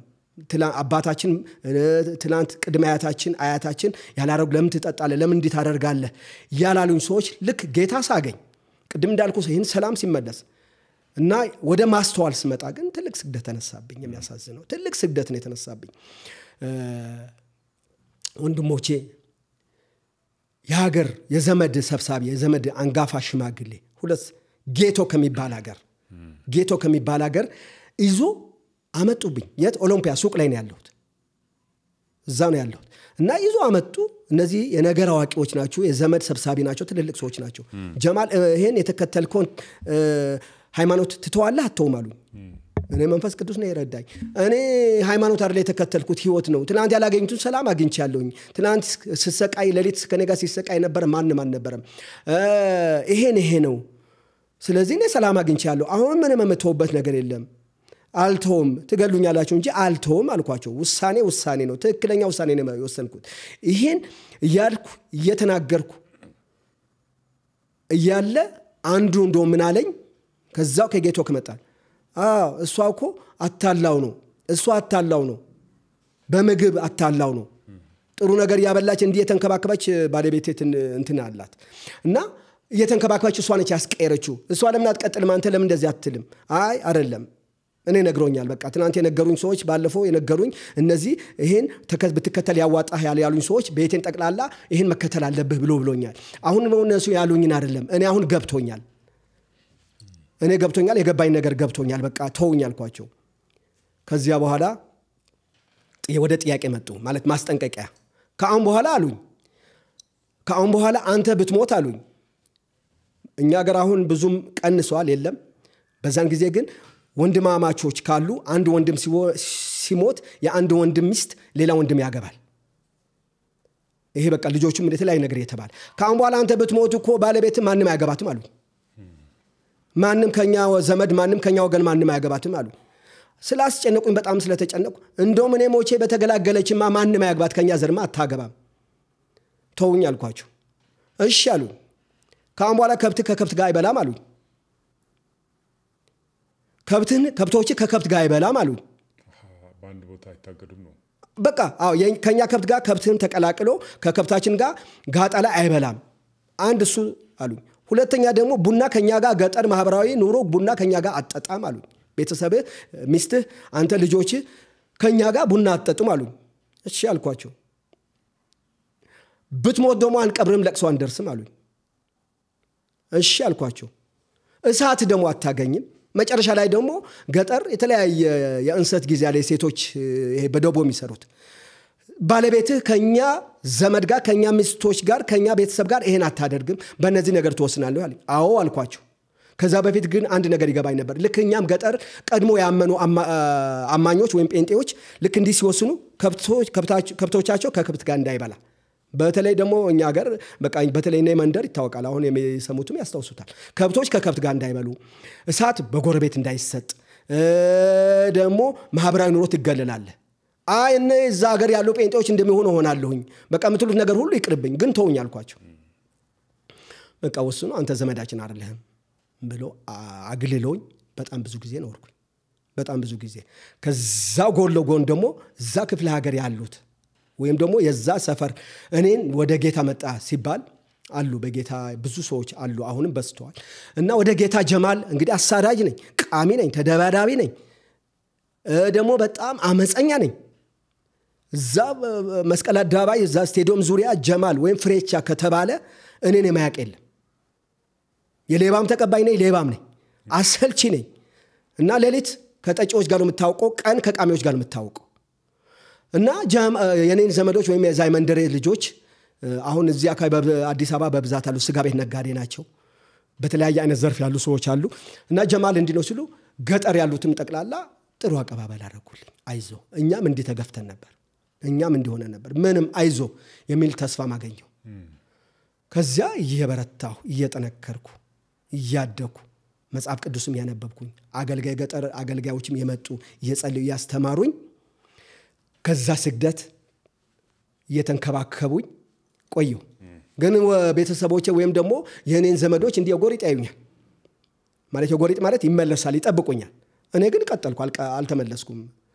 እና አንዱ ምን አለኝ፣ አጎቴ ነው ከኔ በፊት፣ እሱም እንዲሁ ተሰቃይቶ እንዲህ ጣዖት አሰቃይቶት በቃ ፀጉሩ ተመልጦ በቃ የሆነ ከለሩ ተቀይሮ አሁን አለ ታላቅ ማለት የአባቴ ወንድሙ ልጅ ነው። ከአባቴ ጋር የአጎትማማቾች ልጆች ናቸው። እና እሱ ቀድሞ ወደ ጌታ መጥተዋል፣ ጴንጤ ሆኗል። እሱ ምን አለኝ፣ ልክ እኔ ወደ ክርስትና እንደመጣው ይህን ማስፈራራት ሁላ ሲደርስብኝ ምን አለኝ፣ ጀማል አለኝ። አቤት አልኩት። የነብር ጭራ አይያዝም፣ ከያዝከው ደግሞ አይለቀቅም አለኝ። ነብር እውነት ነው። ነብር ነክተው እዛው የምትችለውን ታደርጋለህ እንጂ ለቅቄ እሮጣለሁ አትልም አይደል? ልክ ይህን የተከተልከው እምነት አለኝ፣ ሃይማኖት አይደለም፣ የተከተልከው እምነት ልክ እንደዛ ነው። የነብር ጭራ መያዝ አይያዝም፣ ከተያዘ ግን አይለቀቅም። ስለዚህ አሁን የማይለቀቀው ነገር ይዛል፣ በርታ እያለ ያጽናናኛል። የሰፈር ክርስቲያኖችም ያበረታቱኛል። ደግሞ ልክ አሁን ይሄ የእርሻ ጊዜ የተለያየነ ጊዜ ሰፈር የመንደር ክርስቲያኖች የመጡ ያርሱልኛል። እኛም እየሄድን እዛ እናርሳለን። በእነዚህ አይነት ነገር የቀጠልን አሁን ሰፈሩን በብዛት በዝተዋል። እና ያን ስግደት ሁላ ያው እኔ አይደለሁም ቻለልኝ ጌታ ችሎልኝ አስችሎኝ ቀጠልኩ። መጨረሻ ላይ ግን እነሱም ባይመጡም ወደ ጌታ በቃ ተውት። አሁን መቃወም ቢኖርም አንድ ላይ ስንቀመጥ ትችት ቢኖርም መገፋፋት ቢኖርም አሁንም መገፋፋት ሲለ እኔ መገፋ ባይኖርም በቃ የሆነ በውስጣቸውን ባይኖርም ግን እግዚአብሔር አስገዝቶልኝ እኖራለሁ። ያ ስግደት ሁላ ጌታ አሳልፎልኛል።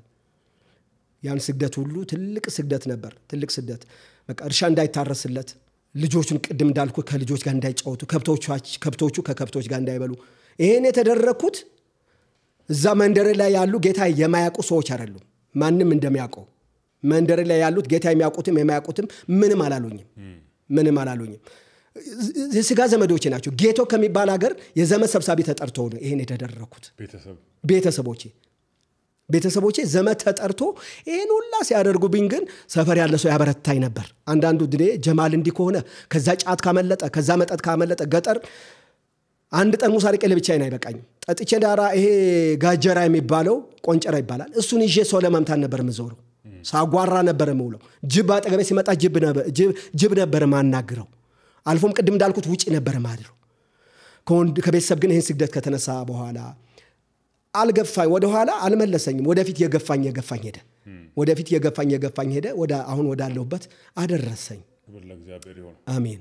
የተከተልከው ረፍትን፣ ህይወትን፣ ሰላምን የሰጠ ጌታ ክርስቶስ ኢየሱስ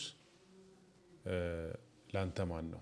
ይህ ሰላምን የሰጠኝ፣ ከእብደት የመለሰኝ፣ ከሙታን መንደር ያወጣኝ፣ ሙታን ከማናገር የማላቀውን አምላክ ከማምለክ ከዛ ከጨለማ ከነበርኩበት ከጥያቄ የመለሰኝ፣ ዛሬም ህይወት ሰጥቶኝ የምኖር የተከተልኩትን ስለኔ ሞቶ ከሞት ደግሞ የተነሳው ሞቶ ያልቀረ መቃብር ባዶ ያደረገ በሰማይ ቁጭ ያለ መንፈሱ ደግሞ በምድር የሰጠኝ እሱ ለኔማ ጌታ ነው። እሱ ለኔማ አምላክ ነው። እሱ ለኔማ ከጎኑ አምጥቼ ማስቀምጥነት ነገር የሌለ አቻ የሌለው ተወዳዳሪ የሌለው ሞቶ ያልቀረ ከሞት የተነሳ እሱ ለኔ አምላኬ ነው፣ ጌታዬ ነው። ማንም ምንም ሊከፍለው ያን የዘሬን የቤተሰቤን ያለኝ ሀብት ከፍዬ ማላገኘውን ሰላም የሰጠኝ፣ ከዛ ጥያቄ መለሰኝ። እኔ እስካሁን በህይወት የምኖር ሰው አልነበርኩም። እኔ በህይወት አሁን አከሌ ሞቷል፣ እንዲህ ሆነዋል፣ ግማሾቹ አብደዋል። እኔ እንደውም አብጄ በምድር ላይ የምኖር ሰው አልነበርኩም። ሞቼ ተቀብሬ ከቤተሰብ የተረሳው መቃብሬ ላይ ሳር የበቀለ ጀማል የሚባል ሰው መኖሩንም የማይታወስ ሰው ነበርኩኝ። እኔ እንደዛ አይነት ሰው ነበርኩኝ።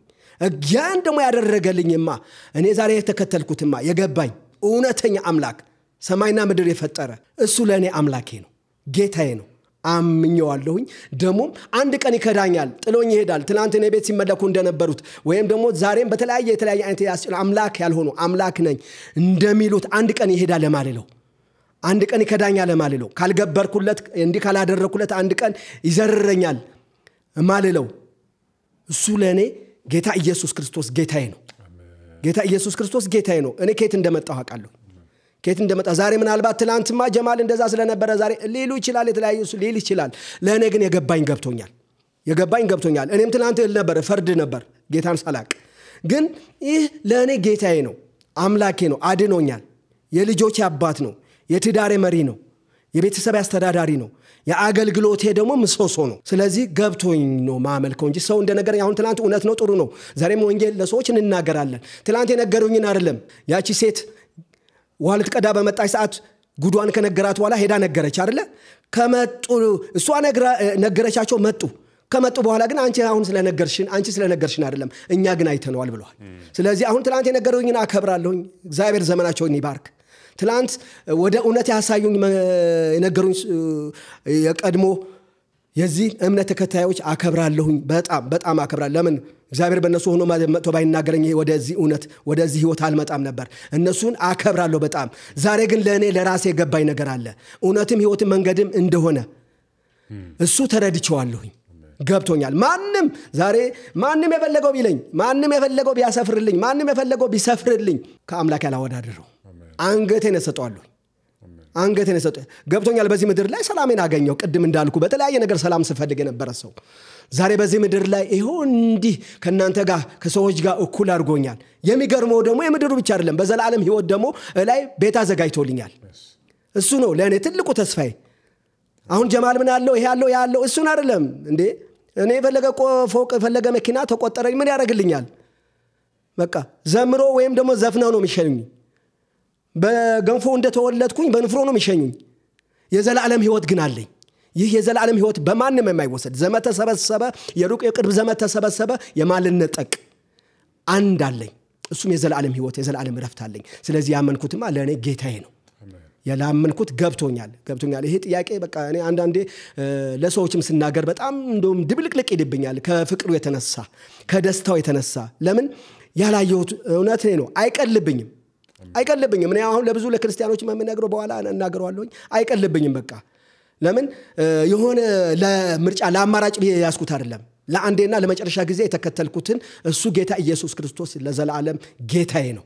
ለሙስሊም ወንድሞቻችን በክርስቶስ ኢየሱስ አምነው የዘላለም ህይወት እንዲያገኙ በክርስቶስ እነሱ ስለማያምኑ ኢየሱስ ጌታ እንደሆነ ስለማያምኑ አንተ ደግሞ እንደነሱ ነበርክ፣ ከነሱ እንደ አንዱ ነበርክ። ጌታ ረዳ ኢየሱስ ክርስቶስ ጌታ እንደሆነ ላንተ እንደሞተልህ ከሙታን እንደተነሳ አምነድን ረፍተን አግኝታል። ከእግዚአብሔር ጋር ታርቃል። ትናንትና ደስታን ፍለጋ ብዙ ቦታ የምትንከራተት ሰው ዛሬ ግን በኢየሱስ ክርስቶስ ብቻ በማመን የሚገኘውን የዘላለም ህይወት አግኝተህ በተስፋና በድሎት ትኖራለህ። በምድራዊ ብቻ ሳይሆን በሰማይ ታላቅ ቤት እንደሚጠብቅ ከእግዚአብሔር ጋር ፊት ለፊት እንደምትኖር አምናል። ይህንን ደግሞ የማምኑ ወንድሞቻችን ስላሉ ለነሱ ወንጌልን ብታስተላልፍ። ኦኬ ይሄ ያው የዘወትር ስራዬ ነው። እግዚአብሔር ይመስገን። ለምን ትላንት እኔ በነበርኩበት በረኪና የሚጠጡ እኔም በረኪና ከኔ እጅ ነው የተጣለው። ባለቤቴ አስጥላኛለች በረኪና። ሰላምን ሳጣ የመጨረሻ ምርጫዬ እና ዛሬም ገመድ ይዞ የሚዞሩ መርዝ ይዞ የሚዞሩ ግራ የገባቸው በተለያየ እምነት ያሉ ወይም ደግሞ ምንም እምነቱንም የማያውቁ አሉ። በተለያየ አይነት ያሉ አሉ። እኔ አንድ ነገር ግን መናገር እፈልጋለሁ። ኢየሱስ ሲባል ኢየሱስ ሰው አይደለም። ፍጹም ሰው ፍጹም አምላክ ነው። ከመቤታችን ከማርያም ተወለደ ሲባል የሆነ ወንድና ሴት ምናምን ተስማምቶ ያመጡት ነገር አይደለም። ዮሐንስ ወንጌል ምዕራፍ 1 ላይ እንደሚናገር ቃል ነበር፣ ቃልም እግዚአብሔር ዘንድ ነበር፣ እሱም እግዚአብሔር ነበር። ስለዚህ ሌሎች አሁን በተለይ እኔ ከመጣሁበት ሃይማኖት ያሉ ወገኖቼ ብዙ መማገኛቸውን ሲነግሩኝ አንተ እንዴት ሰውን ትከተላለህ? እንዴት የሚበላ የሚጠጣ በምድር ላይ የኖረ አምላክ እንዲህ ነው አይደለም። ቀጥታ ሰው በኤደን ገነት ላይ በተቀመጠ ሰዓት ከነበረው ክብር ላይ ሰው በራሱ ጊዜ ወረደ። የሰይጣን ድምጽ በመስማት አይደለ እንዴ?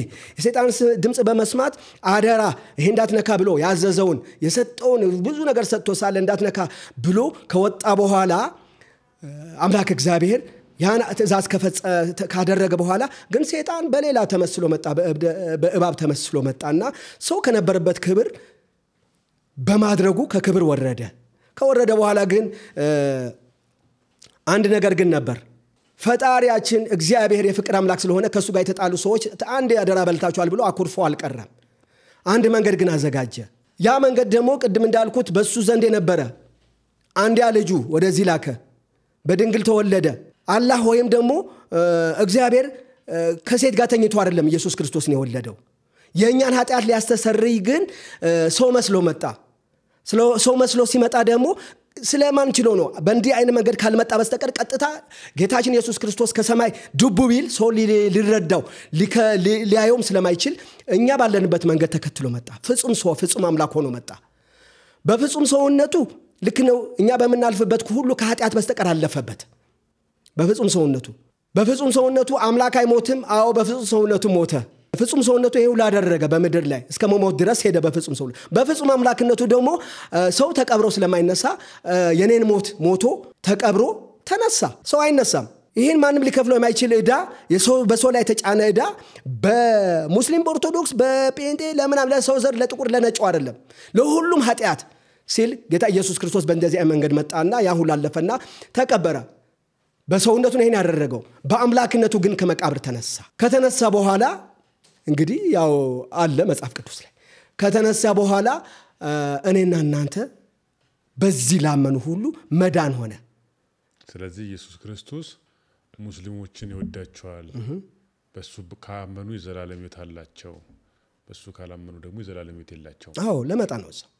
አዎ ስለዚህ የሰው ዘር ሁሉ በአጠቃላይ በተለይ በማንኛውም ሃይማኖት ያለ በሙስሊም ኦርቶዶክስ በማንኛውም ሰው ካለ መዳን በሌላ እንዳልሆነ መዳን በአንድ ብቻ እንደሆነ ያን ኃጢአት ቅድም እንዳልኩ ኃጢአት በመድር ላይ ሰው ሁሉ በሽተኛ አድርጓል። ሰው ሁሉ አሁን ጠቅላላ ታማሚ ነው። የምን ህመም? የኃጢአት ህመም። መድኃኒት የትም አይገኝም። የኃጢአት ህመም መድኃኒት የትም አይገኝም። የኃጢአት ህመም መድኃኒት ጌታ ኢየሱስ ክርስቶስ ባፈሰሰው ደም ወደ እግዚአብሔር መቅረብ ነው። ስለዚህ አይደለም አሁን ቅድም እንዳልኩት እኔ በፊት ስቃወም ስናገር እንደነበረ በራሱ ኃጢአት አይደለም ጌታ ኢየሱስ ክርስቶስ የተሰቀለው።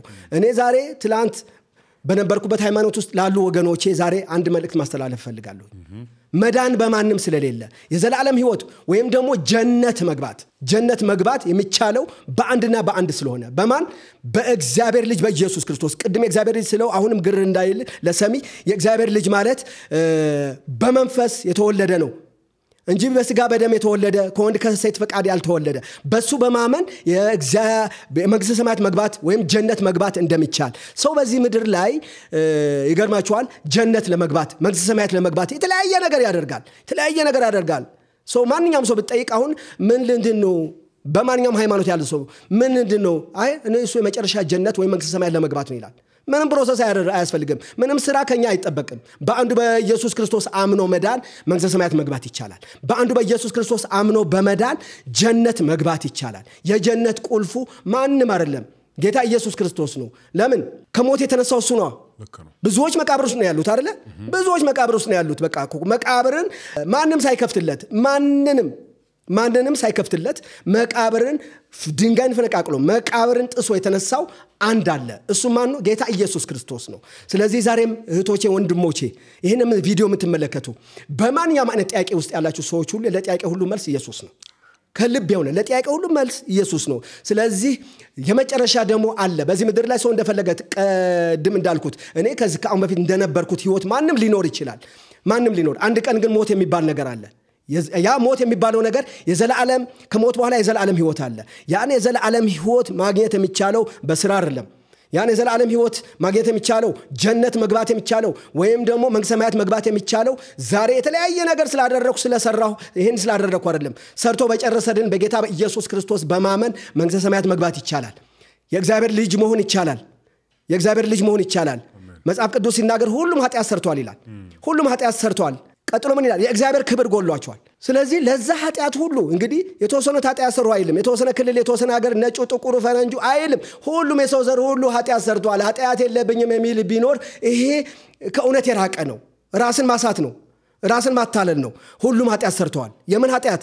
በኤደን ገነት ላይ የተሰራ በደል አለ። በኤደን ገነት ላይ የተሰራ ስህተት አለ። አዳምና ሔዋን ወይም ደግሞ አዳምና ሐዋ የሰሩት ስህተት አለ።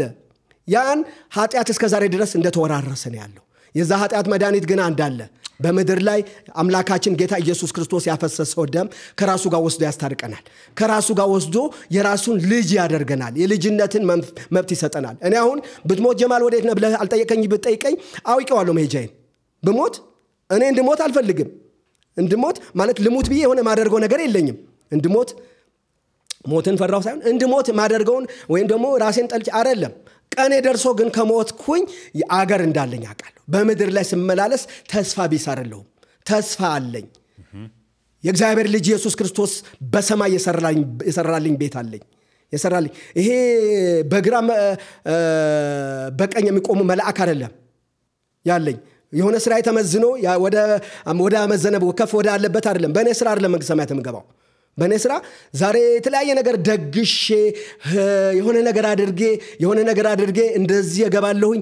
እንዲህ ንጽህናዬን በመጠበቅ ወይ ደግሞ ይሄን ነገር እነዚህ ያደርጋለሁ ስርዓትን በመፈጸም አይደለም መንግሥተ ሰማያት መግባት የሚቻለው።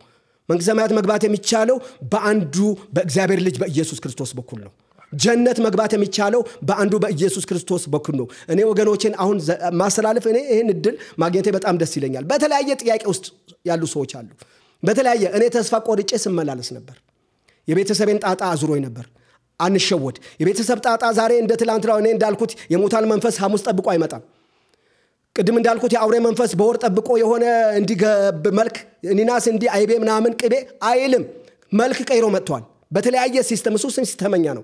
መልክ ቀይሮ መጥቷል። በህመም በተለያየ አይነት በበሽታ በተለያየ በረከት በመብላት በማገዳደል ደም በማፍሰስ በጥላቻ ወንድሙን እንዳይወድ እህቷን እንዳትወድ ቤተሰብ ይህን በማድረግ አቅጣጫ ቀይሮ መጥቷል። ስለዚህ እነዚህ ሁሉ ሰላም የሚገኘው የሰላም አምላክ በሆነው በእግዚአብሔር ልጅ በኢየሱስ ክርስቶስ በኩል ነው። ስለዚህ ወገኖቼ ይህን ቪዲዮ የምትመለከቱ ወገኖቼ አንዱ ስለ ሰው ዘር ሁሉ የሞተ ከሞትም ደግሞ ሞቶ ያልቀረ ከሞት የተነሳ ስለ ሰው ዘር ሁሉ ከሰማይ ሰማይ ወርዶ ክብሩን ጥሎ ደሙን ያፈሰሰ እሱ ዛሬም ወደ ራሱ እንድንመጣ የፍቅር አምላክ ነው፣ ይጠራናል። እባካችሁ ላሉ እኔ ለምናለሁኝ።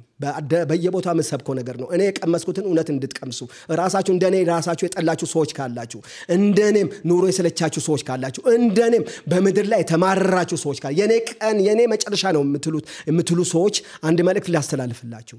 መጨረሻችን ጌታ ኢየሱስ ክርስቶስ ነው። የመጨረሻ ሁሉ ፍጻሜ ጌታ ኢየሱስ ክርስቶስ ነው። ሰው በስራው አይጸድቅም።